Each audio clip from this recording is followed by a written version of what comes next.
Solid state,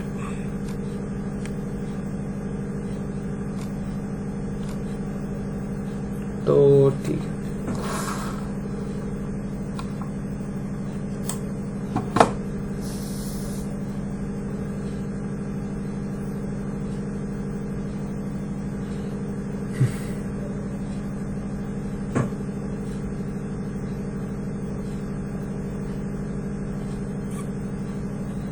So from the earlier studies we know liquid and gases are known as fluids. So ऐसा तो है crystalline और एमॉर्फरस। ठीक है, सबसे पहले स्टोरेज स्टेट में दो वर्ड आता है,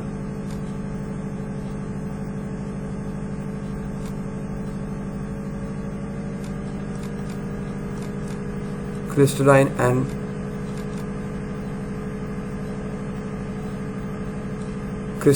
अमॉर्फस।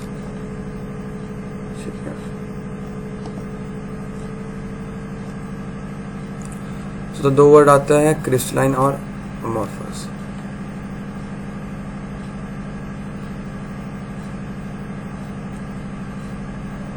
तो एक वर्ड को देखते हैं। क्रिस्टलाइन मतलब फिक्स्ड शेप,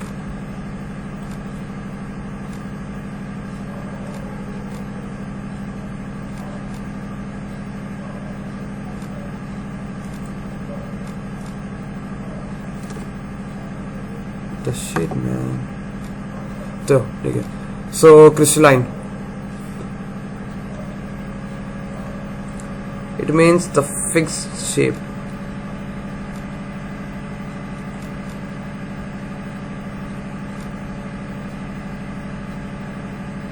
क्रिस्टलाइन में फिक्स शेप है और अमॉर्फरस में शेप है फिक्स नहीं है, no fix shape.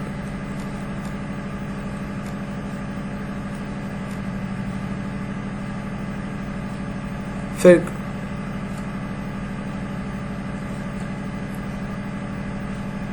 Okay, so crystalline में एक फिक्स लैटिस भी नहीं है। क्या तो लैटिस बताएंगे, फिक्स लैटिस है, लैटिस क्या तो बाद में बताएंगे।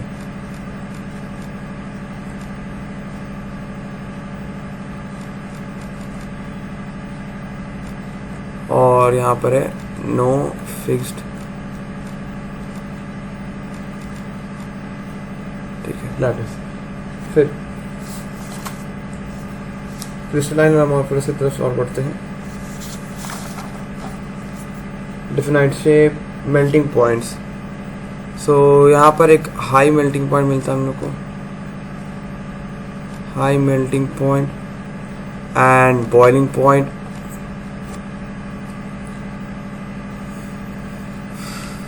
और यहाँ पर high melting point boiling point नहीं होता है, सो ऑपोजिट। ठीक है, सो क्रिस्टलाइन और अमॉर्फस के बीच में डिफरेंस आ रहा है। यहाँ फिक्स शेप होता है, यहाँ नो फिक्स शेप। यहाँ फिक्स लैटिस होता है, यहाँ नो फिक्स लैटिस। यहाँ high melting point and boiling point, यहाँ नो बॉइलिंग, अपोजिट है।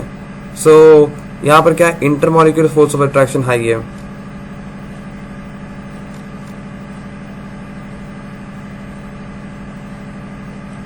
फोर्स ऑफ अट्रैक्शन हाई है, यहाँ पर वीक है। ठीक है, सो क्लीवेज प्रॉपर्टी। क्लीवेज प्रॉपर्टी क्या होता है, हम उसको कट करेंगे तो एक शार्प कट आएगा, और एक कट करेंगे तो यहाँ पर एक ब्लंट कट आएगा। ठीक है, और हीट ऑफ फ्यूजन, यहाँ पर डेफिनाइट है और यहाँ डेफिनाइट नहीं है। HF, यहाँ OP, P। ठीक है, सो ये क्रिस्टलाइन और अमॉर्फस के बीच में डिफरेंस बन रहा है। ठीक है,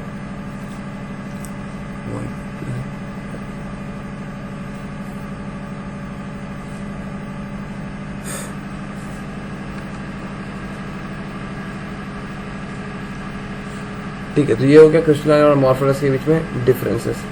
अब हम लोग कुछ इंपॉर्टेंट पॉइंट्स को नोट करते हैं। यहाँ पर एक इरेजर ऐसा लेंगे,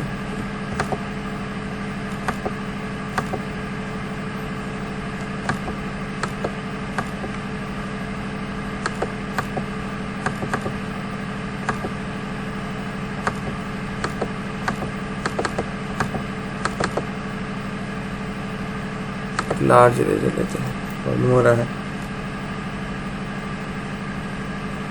ठीक है, ओके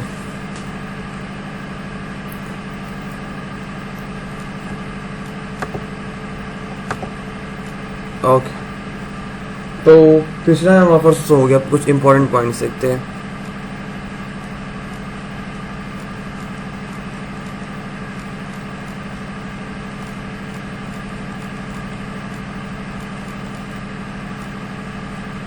तो इंपॉर्टेंट पॉइंट्स पहला आ गया फ्लूइडिटी। फ्लूइडिटी के बेसिस में ग्लास इज अमॉर्फरस।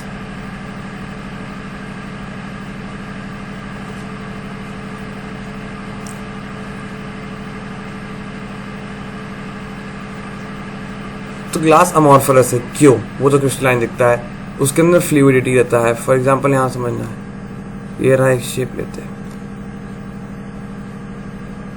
ये है ग्लास।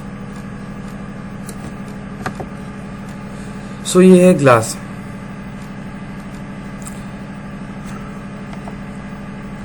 सो करना क्या है ग्लास में, ये ग्लास बाद में अगर इसको हम लोग जब बहुत साल तक छोड़ देंगे तो क्या होगा, इसका फ्लूइड जैसा होता है वो नीचे आने लगेगा, नीचे आने लगेगा, नीचे आने के बाद यहाँ पर थोड़ा सा हो जाएगा, ऐसे टाइप का हो जाएगा वो, मतलब नीचे में यहाँ पर ये ठीक हो जाएगा और यहाँ पर ये थिन रहेगा।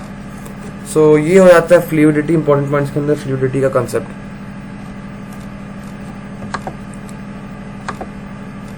ठीक है, फ्लूइडिटी का concept. Okay, so glass is a super cool liquid. It is a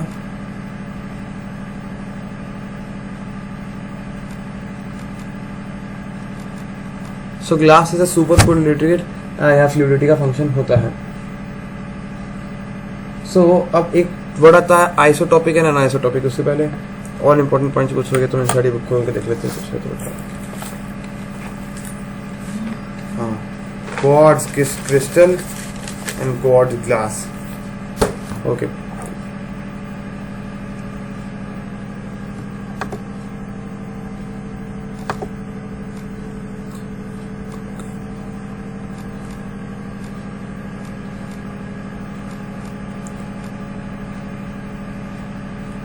quartz crystal and quartz glass.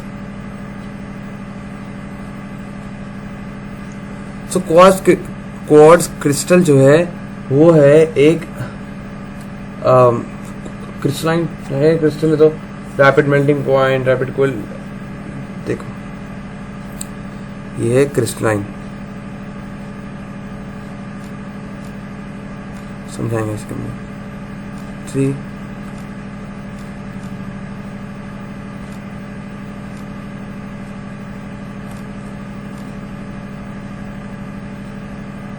ऐसा क्यों?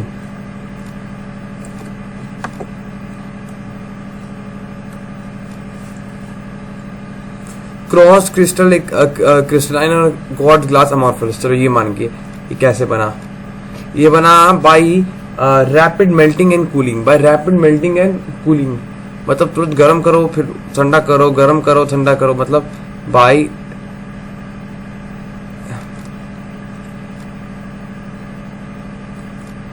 Rapid melting and cooling. So quartz crystal या क्रिस्टलाइन है वो अमॉर्फरस कैसे बन गया? क्वार्ट्ज क्रिस्टल जो कि क्रिस्टलाइन है वो अमॉर्फरस कैसे बन गया? By rapid melting and cooling. Next point, fourth point के ऊपर बढ़ते हैं। और इसमें कुछ इंपॉर्टेंट पॉइंट होगा तो मैं बता देता हूँ। इंटरमॉलिक्यूलर फोर्स ऑफ अट्रैक्शन सबको पता है कैसे होता है, फिर उसी के हिसाब से they have a different volume, mass, short and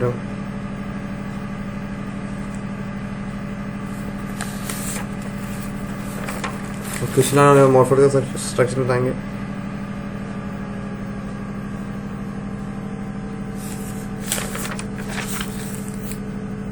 ठीक,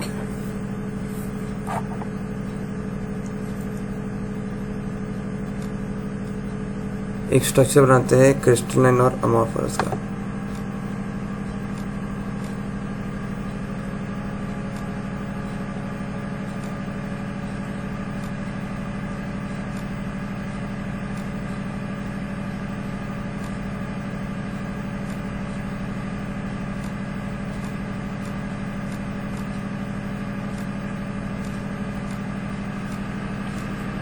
and so on to infinity and so on to infinity. ये किसका स्ट्रक्चर हुआ? ये हो गया क्रिस्टलाइन का स्ट्रक्चर। और एमॉर्फरस का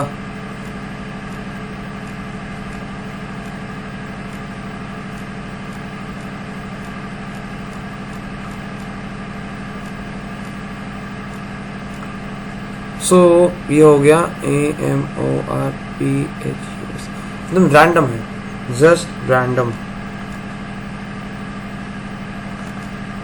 सो एमॉर्फरस का स्ट्रक्चर एक रैंडम स्ट्रक्चर है और क्रिस्टलाइन का स्ट्रक्चर पर दिख रहा है। सो बहुत समझिए। अब आइसोटोनिक और अनआइसोटोनिक के बारे में जानने से पहले हम कुछ और चीज क्या है,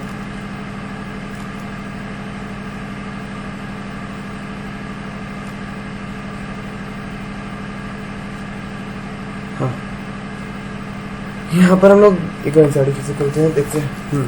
तो डेफिनाइट ज्योमेट्रिक स्टेप, अभी हम क्रिस्टलाइन का बोलते हैं, crystalline definite geometric step, melting sharp point, cut करने से पूरा स्मूथ एंड आएगा। फ्यूजन उसका डेफिनाइट रहता है, जाहिर है। फिर अनआइसोट्रॉपिक इन नेचर, ट्रू सॉलिड्स, इसको ट्रू सॉलिड भी बोलते हैं। अनआइसोट्रॉपिक एंड लॉन्ग रेंज ऑर्डर, इसके एग्जाम्पल्स पर बात करते हैं। एग्जाम्पल्स भी देते हैं, फिर उसके बाद आइसोट्रॉपिक एंड अनआइसोट्रॉपिक देखेंगे। एग्जाम्पल्स क्रिस्टलाइन का। सो इसके एग्जाम्पल्स, अयो किससे लिखो रे, इसे लिखता हूँ।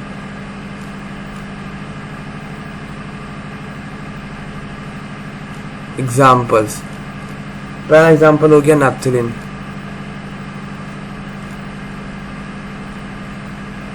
दूसरा एग्जाम्पल हो गया मेरा KNO3, नैप्थलीन KNO3 हो गया, नैप्थलीन KNO3। फिर नैप्थलीन तो पता है कि क्रिस्टलाइन होगा, KNO3 कैसे हो गया इसके याद करूँ। तुम बात मैन, कॉपर लिख दो, एनसीईआरटी में लिखा हुआ है, बहुत इंपॉर्टेंट है, एनसीईआरटी के क्वेश्चंस में लिखा हुआ है। और अमॉर्फस का एग्जाम्पल हो गया बेंजोइक एसिड।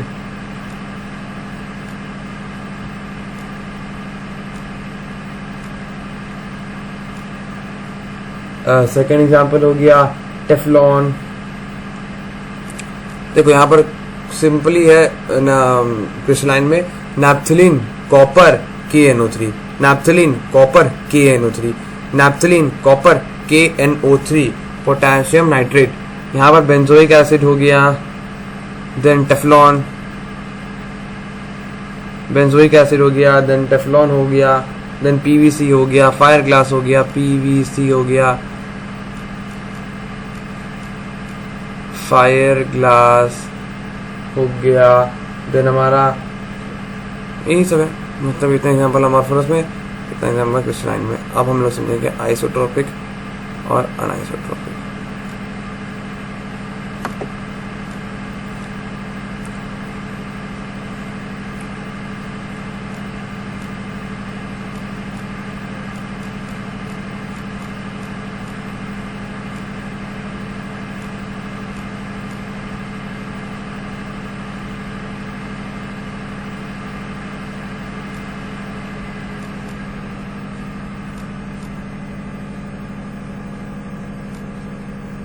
So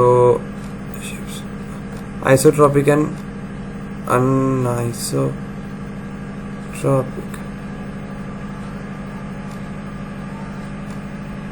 ठीक है।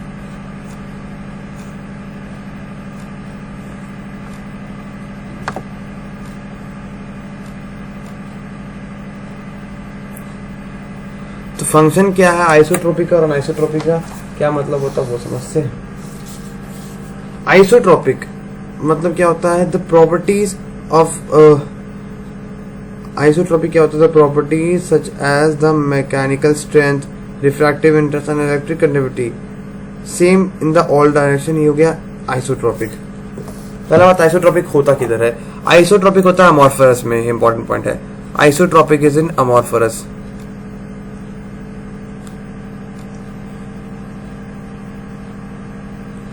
एंड अनआइसोट्रोपिक कहां होता है? Crystalline.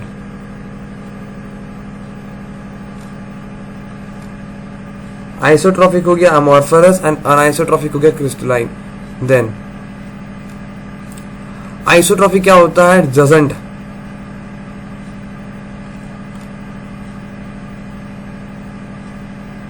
doesn't changes with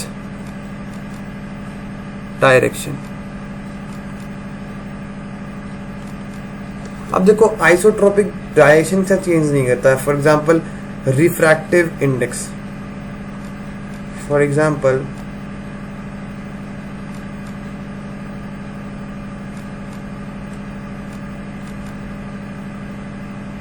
refractive index कहाँ चेंज करता है उसके डायरेक्शन पे? कंडक्टिविटी,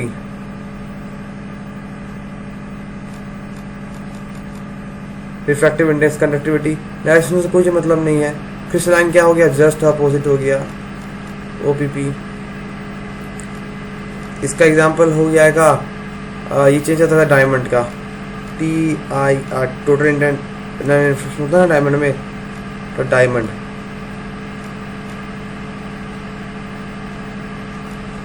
तो ये हो गया आइसोट्रॉपिक और ये हो गया अनआइसोट्रॉपिक। सो ये टॉपिक हो गया। अब आगे बढ़ते हैं। आइसोट्रॉपिक अनआइसोट्रॉपिक हो गया। अब हम लोग समझेंगे मॉलिक्यूलर सॉलिड में बॉन्डिंग कितने टाइप के होता है, कितने टाइप के सॉलिड होते हैं।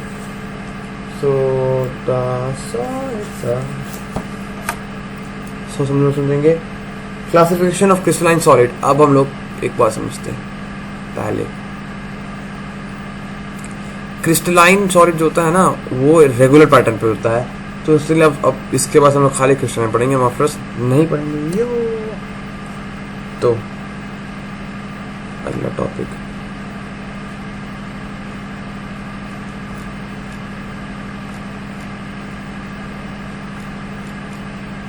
Classification of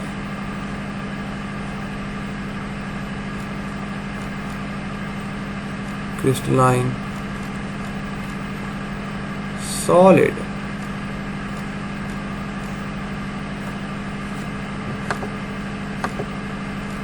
classification of crystalline solid. हम लोग क्रिस्टलाइन सॉलिड कैसे क्लासिफाई करें? तो मॉलिक्यूलर सॉलिड सबसे पहले होता है नॉन पोलर मॉलिक्यूल सॉलिड।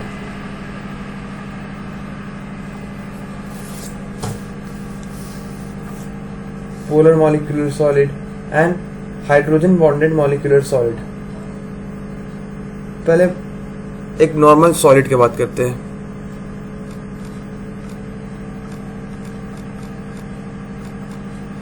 तो solid polar solid, non polar solid, ठीक है। तो सबसे पहले होगा नॉन पोलर सॉलिड्स। इसके पास कोई पोल ही नहीं है, पहला सॉलिड हो गया।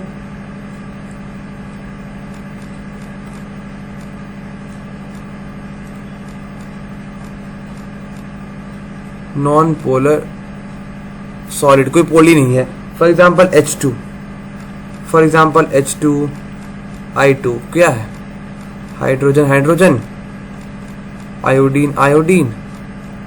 यहाँ पर इसका भी डायपोल मोमेंट जीरो, इसका भी डायपोल मोमेंट जीरो, इसका भी डायपोल मोमेंट जीरो, इसका भी डायपोल मोमेंट जीरो। तो नॉन पोलर समझ रहे हैं, ऐसा बात है। अब पोलर देख लेते हैं। सो पोलर में पोल बनता है and relatively stronger than dipole interaction.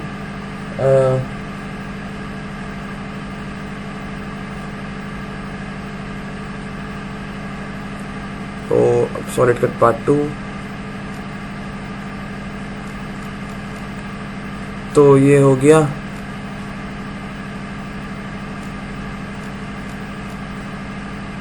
Polar solid. तो पोलर सॉलिड क्या होता है? जैसे कि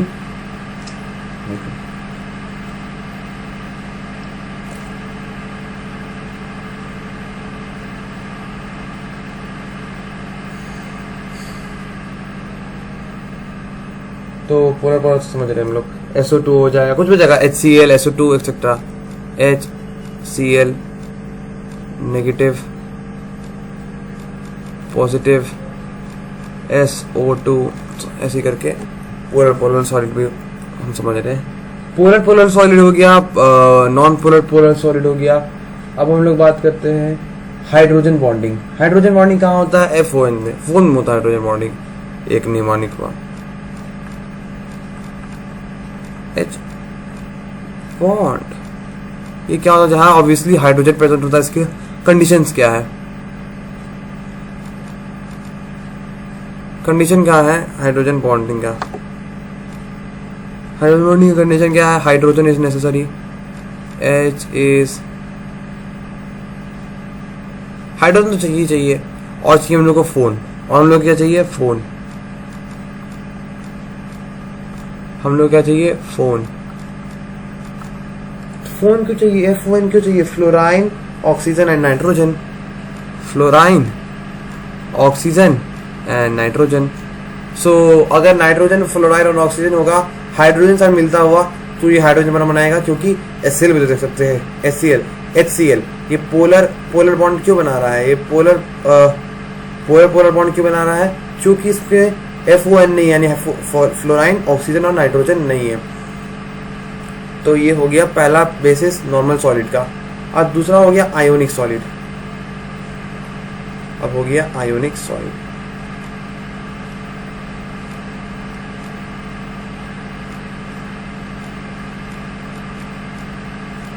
ionic solid. So ionic solid क्या होता है? Such solid which is formed by the three-dimensional arrangement of the cation and the anion and very strong electric coulombic force of attraction is known as ionic solid. However, देखो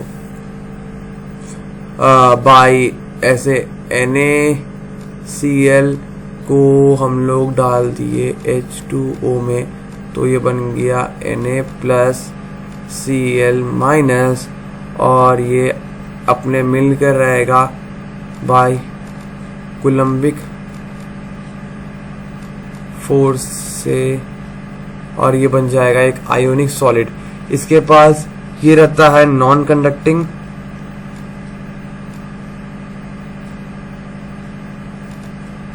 but अगर इसमें हम add करेंगे water, यानी कि इसको बनाएंगे हम एक्वास, तो ये बन जाएगा कंडक्टिंग। सो ये हो गया आयोनिक सॉलिड का कहानी। मेटालिक सॉलिड आ जाता है। तो एक सेकंड तो मेटालिक सॉलिड में क्या है? मेटालिक सॉलिड क्या है? सिंपली एक मेटल को हम लोग मेटालिक सॉलिड बोलेंगे। मोबाइल इलेक्ट्रॉन होता है, घूमता है, तो मेटालिक सॉलिड कुछ नहीं है, सिंपली एक मेटल।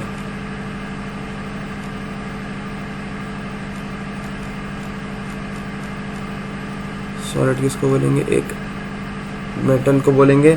मेटालिक सॉलिड किसको बोलेंगे? एक मेटल को बोलेंगे। For example copper. अब कोवेलेंट बॉन्ड तो जानते हैं, जाइंट मॉलिक्यूल बनाता है, उतना स्ट्रॉन्ग होता नहीं है, मतलब होता है काफी स्ट्रॉन्ग होता है, बट उतना स्ट्रॉन्ग नहीं होता है, आयनिक सॉलिड के मुकाबले कम स्ट्रॉन्ग होता है। कोवेलेंट बॉन्ड बनता है, वही कोवेलेंट बॉन्ड हम लोग बना सकते हैं डायमंड का और ग्रेफाइट का स्ट्रक्चर हो सकता है। कोवेलेंट बॉन्ड में डायमंड का sp3 स्ट्रक्चर होता है, ग्रेफाइट का sp2 स्ट्रक्चर होता है।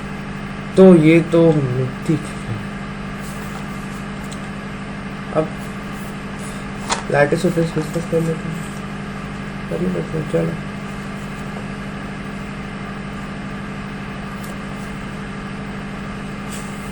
तो लैटिस के बारे में डिस्कस करते हैं। तो लैटिस क्या होता है?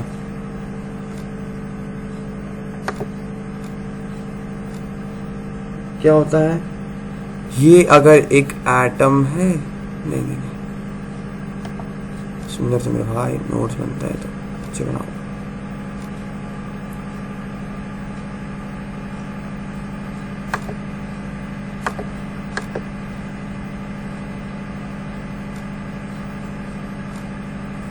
ये अपन का एटम है, तो इसको अंदर रहेगा डॉट डॉट मॉलिक्यूल्स। अब मॉलिक्यूल तो बड़े बड़े रहेगा ना, गोल गोल स्फेरिकल, उसको हम डॉट की रिप्रेजेंटेशन बना देते हैं। तो ये सारे डॉट एक लैटिस डिनोट करते हैं, और ये हो गया एक एटम। तो एटम के अंदर जो भी होते हैं ना मॉलिक्यूल्स, उसको एक डॉट के रिप्रेजेंट करते हैं हम लोग पेपर में, और उसको बोलते हैं लैटिस। पेपर में रिप्रेजेंट कर रहे हैं bro.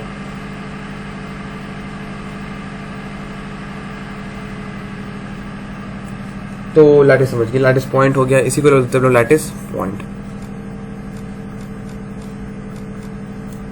So this is only known as a lattice point. तो लैटिस पॉइंट हम लोग देख लिए। अब लैटिस को चाहे क्रिस्टलाइन है तो हर एक लैटिस का सेम प्रॉपर्टी होगा, इसका भी वही प्रॉपर्टी होगा, इसका भी यही प्रॉपर्टी होगा, इसका भी यही प्रॉपर्टी होगा, बिकॉज इट इज क्रिस्टलाइन। अब ये बहुत सारे टाइप को सेल बनाते हैं। ये लास्ट हम लोग का टॉपिक है आज के लिए। सो लास्ट टॉपिक एक होता है ना, हाँ चलो।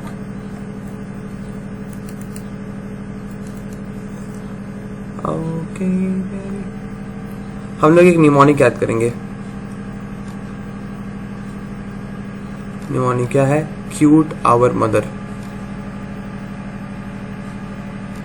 क्यूट आवर मदर, उसको हम लोग लिखते हैं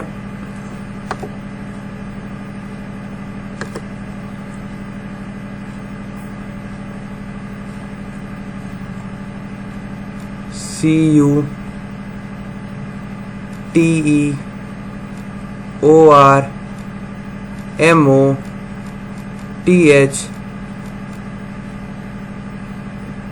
देखो TH रुको T सॉरी गलती हो प्लीज, सॉरी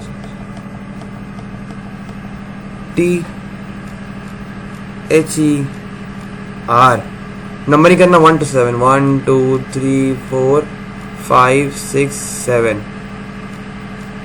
4 5 6 7। CU से हम लोग क्या वर्ड बना सकते हैं? क्यूबिकल। TE से हम लोग बना सकते हैं, T से हम लोग कौन सा वर्ड बनाएंगे? टेट्रागोनल।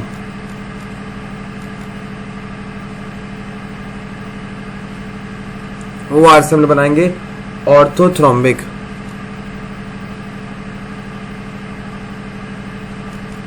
MO से बनाएंगे मोनो, MONO मोनोक्लाइन। T से हम लोग बनाएंगे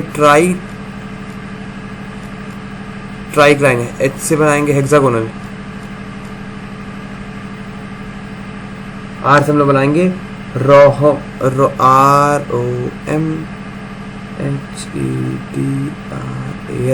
रोमेंड्रल। तो ये हो गया हमारा निमोनिक, ये हो गया उसका नाम। अब हम लोग को करना क्या है? उसका बताना है एजेस का लेंथ और एजेस का एंगल। बताना है कि यहाँ पर है लेंथ, स्पेलिंग गलत होगा, TH होगा, छोटा कोई मतलब नहीं, एंगल। तो लेंथ क्या होगा? तो इसको पहले बात तो निमोनिक उसको इसके यहाँ से याद कर लिए। अब आगे का कैसे याद करें? सबसे पहले तुम ऊपर नीचे हम सेम कर देना, A equals to B equals to C, नीचे भी A equals to B equals to C। अब यहाँ क्या कर देना?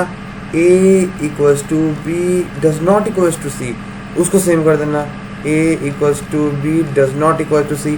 इसको एक बार और लिख देना, A equals to B does not equals to C। इसको एक बार और लिख देना, A equals to B does not equals to C। ठीक है, और इनमें 2 ही बार लिखना है।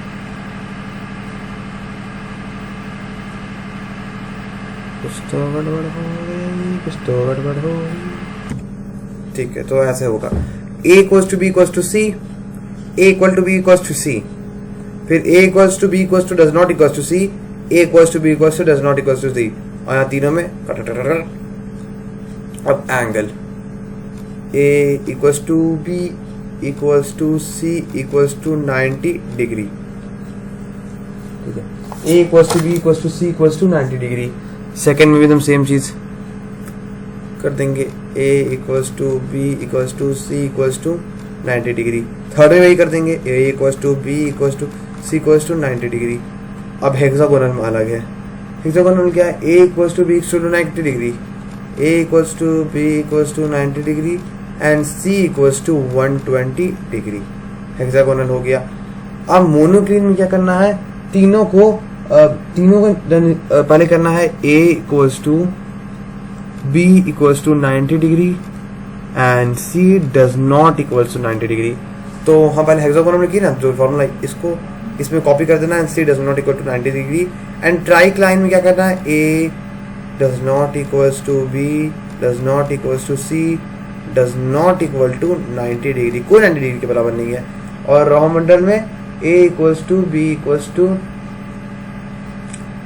B equals to 90 degree, y does not equals to 90 degree. So the mnemonic के मदद से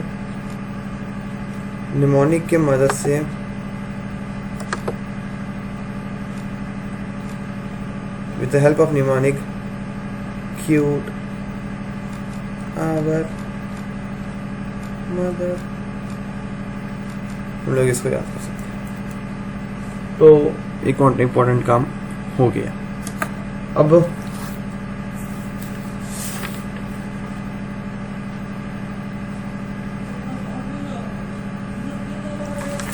primitive unit cell when constructed particles are present only on the corners, primitive unit cell। ठीक है, primitive unit cell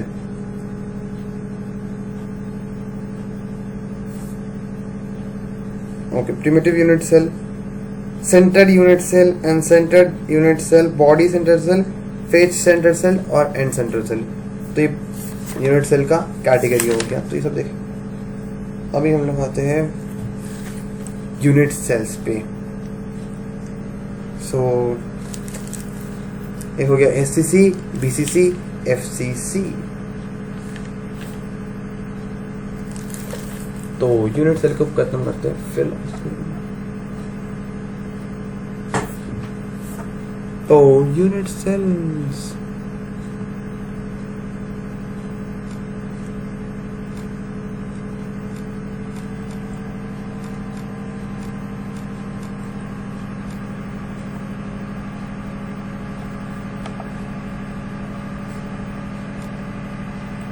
तो unit cell 3 types के होते हैं।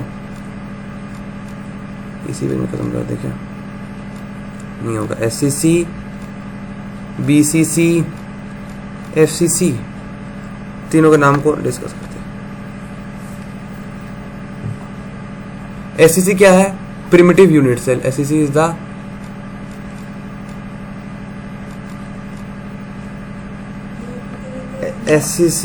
The primitive cell. PCC is the body centered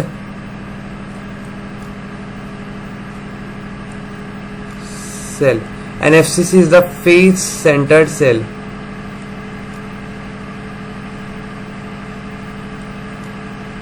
तो यूनिट सेल 3 टाइप को होता है, एससीसी, बीसीसी, एफसीसी। एससीसी हो गया प्रिमिटिव यूनिट सेल, बीसीसी हो गया body centre cell and FCC हो गया फेस सेंटर्ड सेल। एफसीसी हो गया फेस सेंटर्ड सेल। तो प्रिमिटिव यूनिट सेल मतलब क्या होता है? हम एक बॉल लिए, एक सेल लिए, 2 सेल लिए, 3 सेल लिए, 4 सेल लिए, उसके पीछे भी 1 सेल लिए, 2 सेल लिए, 3 सेल लिए, 4 सेल लिए। मतलब 3D में तो प्रॉब्लम आ रहा था नहीं में, बट समझ रहा हूँ। ये हो गया चारों कॉर्नर में, एजेस के चारों कॉर्नर में सेल ले लिए। अब बॉडी सेंटर में क्या करेंगे? 1 लेंगे, पीछे में 1, आगे में 1, पीछे में 1, आगे में 1, पीछे में 1, आगे में 1, पीछे में 1 और एक बीच में। तो एक बीच में, ये हो गया face centre, body centre cell. अभी आगे पीछे 1 2, आगे पीछे 3 4, फिर से आगे पीछे, आगे पीछे, एक पीछे बॉडी में और एक सभी के साइड में। मतलब इसको हम लोग ऐसे समझ सकते हैं, 1 2 3 4, एक बीच में, एक यहाँ पर, एक यहाँ पर, एक यहाँ पर, एक यहाँ पर, into 2 in the backward side।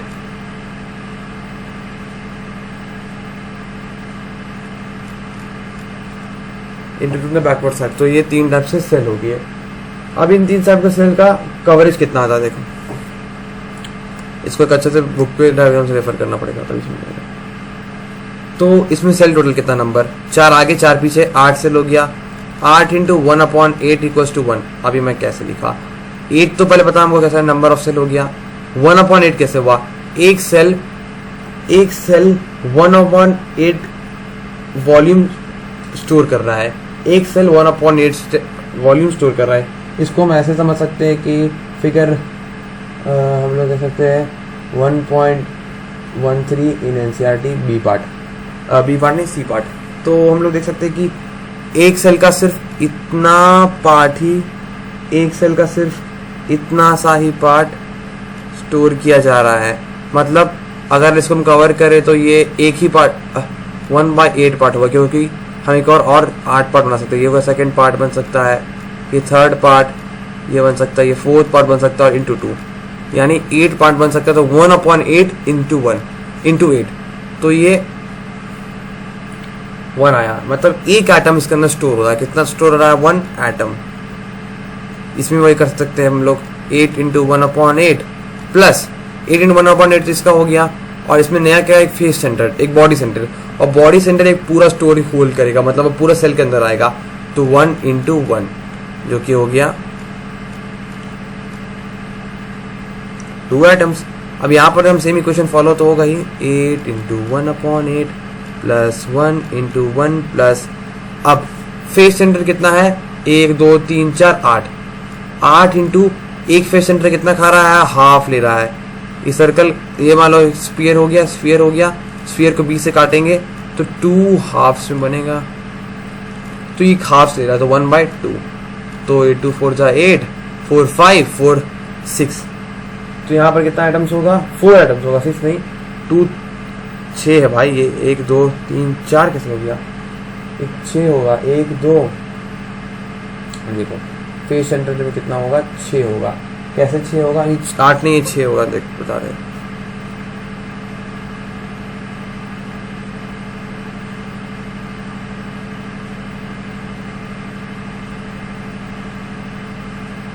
हाँ, 1 2 3 4 5 6, ऊपर में एक ही ना होगा, ऊपर में तो रिप्लिकेट नहीं करेगा ना, सिर्फ हम कवर करेंगे। तो 1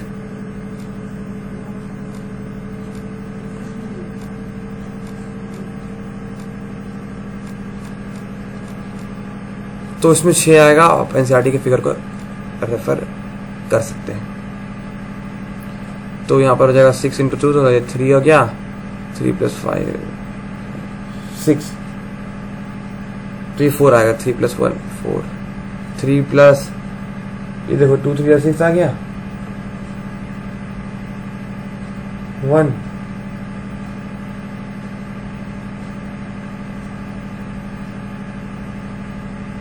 तो यहाँ पर 4 आइटम्स होगा एनसीईआरटी को रेफर करते हुए। तो यहाँ पर 4 आइटम्स कैसे होगा समझ रहे हैं? Total number items 4 per unit cell. तो ये एफसीसी हो गया। तो एससीसी बीसीसी एफसीसी हम लोग देख लिए। आगे बढ़ते हैं।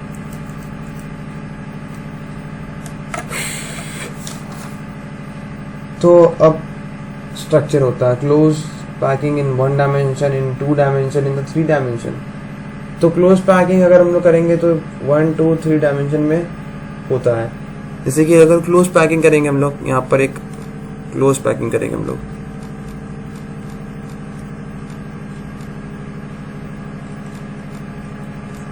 तो इधर 1 डायमेंशन में होगा, 2 डायमेंशन में होगा और 3 डायमेंशन में होगा। 1 डायमेंशन में कुछ ऐसा होगा, 2 डायमेंशन में कुछ ऐसा होगा, एंड 3 डायमेंशन में कुछ ऐसा होगा। अरे भाई नहीं,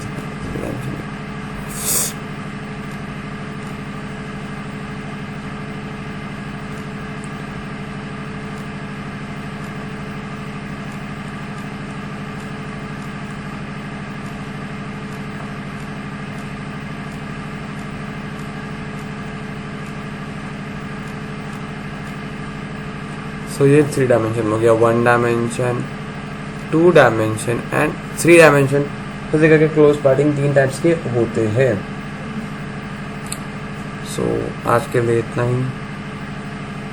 कल से और इसका वीडियो का लेक्चर खत्म हो चुका। हाँ, सो ये वीडियो का लेक्चर है, ये L1 लेक्चर है, L2 या L3 में वो देख लेंगे, ये L1 है। So okay,